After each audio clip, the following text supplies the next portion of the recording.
आज हम आए हैं नासिक और नासिक में ही हमने एक दर्शन भी किया है। आप आगे वीडियो में देखोगे और उसके साथ साथ हमने आज ग्रेप्स के भी देखे बहुत सारे बगीचे। तो वीडियो में आगे बने रहिए। आप सभी को इस वीडियो में बहुत बहुत स्वागत है। तो आज का जो मंदिर हम दर्शन के लिए जा रहे हैं वो माता सप्तशृंगी जो नासिक के वाणी गांव में स्थित है। और ये पहाड़ों के बीच में माता रानी का मंदिर बना हुआ है। पूरा 500 सीढ़ी चलने के लिए है, मतलब चढ़ सकते हो। अगर आपको नहीं चढ़ सकते हो तो आपको रोपवे भी ले सकते हो, ऐसे फैसिलिटी है।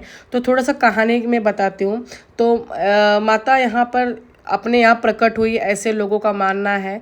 और पुराणों के अनुसार महिषासुर जो असुर थे उनका हत्या करने के बाद माता सप्तशृंगी इस पर्वत पर निवास करने के लिए उन्होंने निर्णय लिया। तो इसीलिए उनको यहाँ सप्तशृंगी माता के नाम से जाना गया। तो हमने ये 51 शक्तिपीठ में आते हैं, तो हमने कहा कि ये माता रानी का बिल्कुल दर्शन हमें करना चाहिए। तो हम अपने फैमिली के साथ में माता जी के दर्शन करने के लिए हम निकल गए। और ये गेट का जो मेन एंट्रेंस है, इसके बाद भी हमको काफ़ी ऊंचाई पे चढ़ना पड़ेगा। और इसकी ऊंचाई काफ़ी है, मतलब पता तो नहीं, अगर हम लोग गाड़ी से जा रहे हैं सीधे सीधे तो पता तो नहीं चलता, लेकिन आप देख सकते हो कि कितना ऊपर ये है।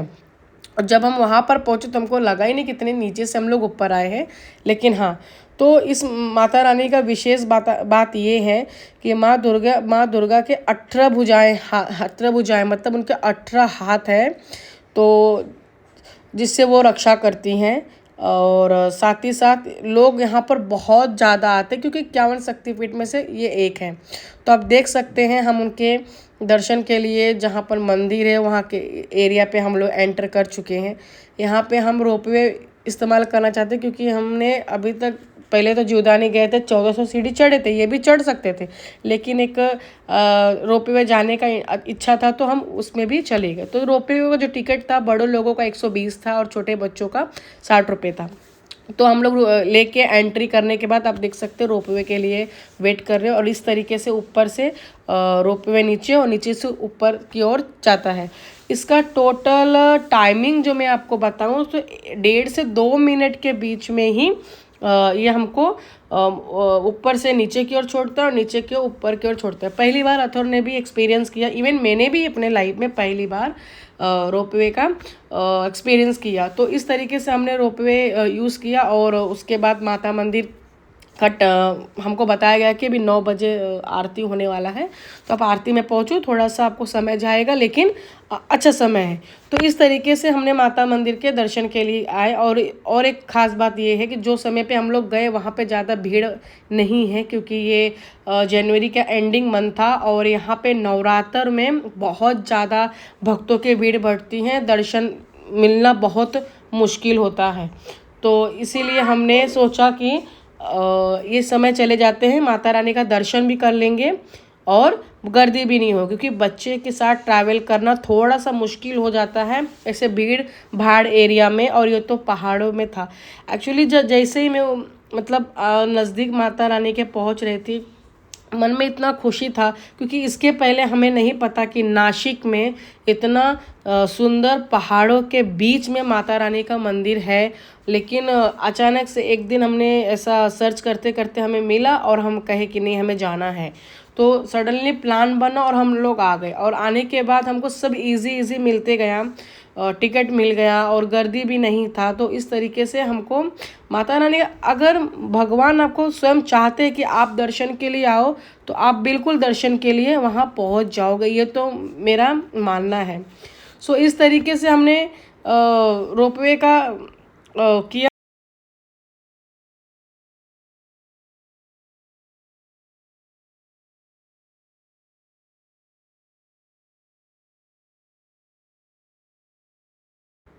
फिर मंदिर के अंदर हमने एंटर लिया और जहाँ मंदिर है बाप रे वहाँ पर इतना मंकी है। आप एक काम करना, अगर कोई सप्तशृंगी माता मंदिर का दर्शन करने के लिए अगर कोई जाए तो कोई भी हार फूल ना ले, क्योंकि जितने लोगों ने भी फूल हार माता को चढ़ाने के लिए लिए थे सबके हाथों से बंदर ना छीन ले रहे थे। और एक तो कुछ करते नहीं है लेकिन उनका इतना डर लगा रहता है ना कि कहीं कुछ कर ना दे। तो मैं कभी भी कोई भी मंदिर में कुछ ऐसा लेके नहीं जाती हूँ। मुझे जो डालना होता है उनके दान पेटी में मैं दक्षिणा के रूप में डाल देती हूँ, क्योंकि मैं कैरी नहीं कर सकती। मेरे साथ अथर होता है और मेरे पास कुछ काफ़ी कैरी बैग भी मेरे पास हमेशा होते हैं अथर के रिलेटेड, तो इसलिए हम कैरी नहीं करते। लेकिन बंदर ने तो बाप रे बहुत ज़्यादा परेशान किया था। लगभग 30 to 45 मिनट्स माता रानी का आरती चल रहा था और हमने आरती का आनंद लिया। सभी लोग आरती गा रहे थे, अंदर पंडित जी गा रहे थे, बाहर सभी लोग गा रहे थे, इतना अच्छा था। और हमेशा माता रानी के मंदिर में आरती का जो भजन होता है, जो ढोल तरीके होते वो अलग ही साउंड करता है, एकदम मतलब एक गूसबम्प जैसा फीलिंग आता है हमेशा। आप देखना कभी भी ऐसा जैसे गणपति जी का मंदिर हो गया, शिव जी का मंदिर हो गया, इनका आरती और हमारे जो जगदम्बा, महालक्ष्मी, दुर्गा, इनकी आरती आप देखिए तो दोनों में काफ़ी आपको डिफरेंस नज़र आएगा कि नहीं। और ये सुंदर माता रानी का दर्शन मैंने तो पहली बार इनको देखा, पहली बार इनके समक्ष जाके खड़ी हुई, मुझे इतना अच्छा लगा, इतना अंदर इतना खुशी हुआ कि नहीं मैं आऊँगी। और मैं चाहती हूँ कि मेरा बेटा भी हर एक चीज़ देखे जो उसके शास्त्र में, जो उसके मतलब जो हिंदू धर्म में वो पैदा हो, उसको सब कुछ पता हो अपने हिंदू देवी देवताओं के बारे में, ये क्यों बना, कैसे बना, कब बना, इसको हमें आगे लेके जाना है। तो इस तरीके से मैंने दर्शन किया, मुझे बहुत खुशी मिली। उसके बाद हम रोपवे से नीचे की ओर जाने लगे। तो जब मैं रोपवे से नीचे जाने लगी तो मैंने देखा व्यू कि कितना ये ऊपर है।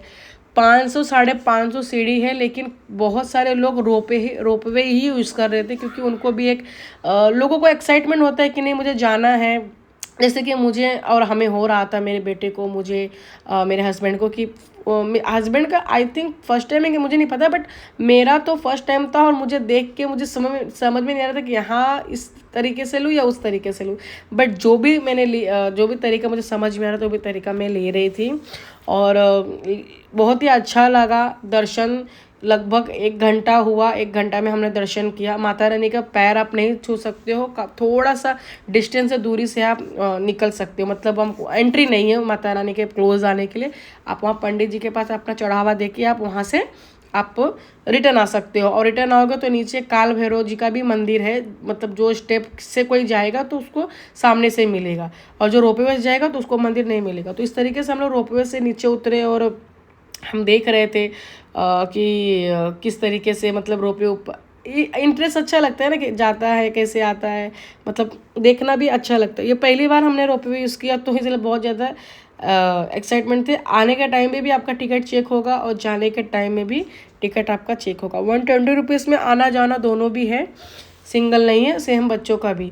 फिर उसके बाद हम लोग आगे गए और थोड़ा सा फूल माला की जगह पे हमने जैसे हमारे घरों में बोलते हैं अगर माता रानी का दर्शन करने जाओ तो वहाँ से सिंदूर, लाल वाली सिंदूर, हल्दी, चूड़ी वगैरह ऐसा खरीदो।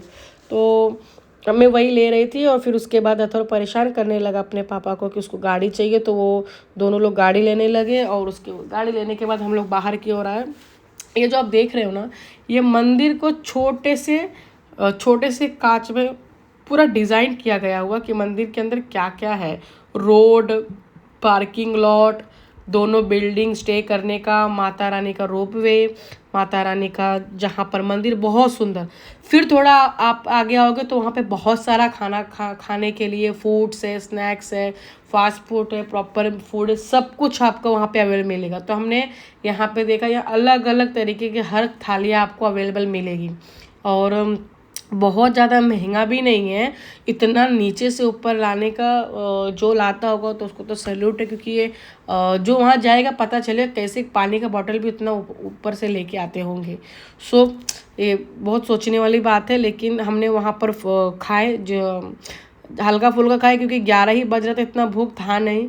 और ज़्यादा ट्रैवलिंग में खाना भी हम कम खाते, क्योंकि ज़्यादा से ज़्यादा बैठना होता है तो अनवांटेड पेट में इशू स्टार्ट हो जाता है, इसलिए फूड और स्नैक जो भी हो कम ही खाते हैं। और फिर मैंने ले लिया था प्रसाद, 10 रुपये का एक प्रसाद था, लड्डू था और 4 मैंने ले लिया था।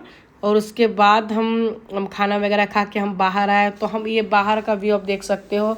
ये है माता रानी का मंदिर का अंदर का मतलब गेट एंटर करने वाला, कितना खूबसूरत, बहुत दूर से ही दिखने लगता है। फिर थोड़ा और आगे आओगे तो ये सब बनाया गया है यहाँ पे एकदम हिल टाइप का, लेकिन यहाँ पे डर भी है और इसीलिए हम ज़्यादा क्लोज नहीं जा रहे थे। फिर थोड़ा उसके आगे आओगे तो एक विशाल शिव जी का मूर्ति आपको देखने को मिलेगा।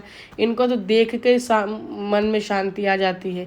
इनके सर पे चंद्रमा, ऊपर गंगा और गंगा की ओर से पानी बहता हुआ, देखो किस तरीके से। तो मैं यही कह रही थी यहाँ पे कि मंदिर कहीं भी हो, कैसा भी हो, लेकिन वहाँ जाने के बाद जो शांति अंदर मिलता है तो वो वही इंसान महसूस कर सकता है जो वहाँ पे गया हो। और हर इंसान को अपने जो प्राचीन मंदिर है, पुराणों के अनुसार जितने भी मंदिर है वहाँ पर जाना बहुत ज़रूरी है और जाना भी चाहिए, साथ में बच्चों को लेकर। ये पार्किंग एरिया आप देख सकते हो, पार्किंग यहाँ से गाड़ी एंट्री कर सकते हो। और 2 व्हीलर का जो इनका फ़ी है 30 रुपया है और 4 व्हीलर का 50 है, यानी 50 रुपया। आपको यहाँ से एंट्री मिलेगा और घूम के एग्जिट मिलेगा, सेम जगह पे एंट्री एग्जिट नहीं। उसके बाद हम आगे आए तो स्ट्रॉबेरी का सीज़न चल रहा है, वहाँ पे बहुत जगह पर रास्तों पे लगा के रखे थे। भाई स्ट्रॉबेरी में तो बहुत स्कैम होता है, हर बार मैं फंस जाती हूँ, लेकिन सीजनल फ्रूट है तो सोचती हूँ मैं खा लूँ और बेटी को भी खिला दूँ। तो बहुत महंगा था नहीं, 50 रुपये का पाव था, मैंने खुद के हाथ से यूज़ लिया और अच्छा था, ओके था। फिर हम आगे आए तो मैंने तो नासिक में मेरा पहला विज़िट था और जो टाइम पे हम आए थे वहाँ पे ग्रेप्स का बहुत ज़्यादा खेती का टाइम था, अनियन ग्रेप। तो मैं देख के मैं इतना हैरान हो जा रही थी, तो मुझे बहुत सारे ग्रेप्स देखते थे। फिर मेरे मन में ऐसा है कि मैं एक वीडियो तो बना लूँगी पूछ के। तो हम जब मैं आई ऐसा हम लोग हाईवे पे रुक गए गाड़ी, और एक बाबा थे उनके घर के यहाँ पे मैं रुक गई। देखो ये कितने बड़े बड़े गाड़ियाँ लाए हैं, ये चावल और गेहूँ काटने वाला मशीन है, मतलब ये जो दिख रहा है आपको ग्रीन में और रेड में, जिससे उनका खेती चलता है। तो इतने बड़े बड़े मशीन तो मुझे अच्छा लगा, मैंने देखा तो 2 प्यारे गऊ माता भी थे। और ये रहा ग्रेप्स की खेती, यहाँ पे इतने ग्रेप्स थे, बाप रे बाप। इसको देख के तो मुझे इतनी खुशी मिल रही थी कि मैंने चलो माता मंदिर के दर्शन के आने से मुझे ग्रेप्स की खेती भी मिल गई। इतना अच्छा लग रहा था, मुझे सब मन कर रहा था कि लेके जाओ, बट वो भी बोल रहे थे कि अभी ये रेडी नहीं है सेल के लिए। बहुत खट्टा भी था, मैंने 1-2 उसमें से खाई भी, लेकिन मुझे बहुत खट्टा लग रहा था। तो देखने में तो बहुत सुंदर था, बट खाने में उसका टेस्ट अभी नहीं था, क्योंकि वो जिसका है वो ओनर कह रहे थे इसको 10 से 15 दिन और भी है, इसके बाद कोई एक मेडिसिन इस पर मारते हैं जो इसका केमिकल है उसको क्लीन करने के लिए, ऐसा इसका प्रोसेस है। तो आप इस तरीके से, अब अभी कुछ मतलब नहीं खा के। मेरे साथ अथर्व था, लेकिन अथर्व परेशान हो रहा था, उसको जाना था डैडी के पास, बट मुझे वीडियो निकालना था तो मैं उसको साथ में लेके आई थी। तो इस तरीके का आज का दर्शन मेरा कंप्लीट हुआ। प्लीज़ लाइक, सब्सक्राइब, शेयर बनाए रखिए।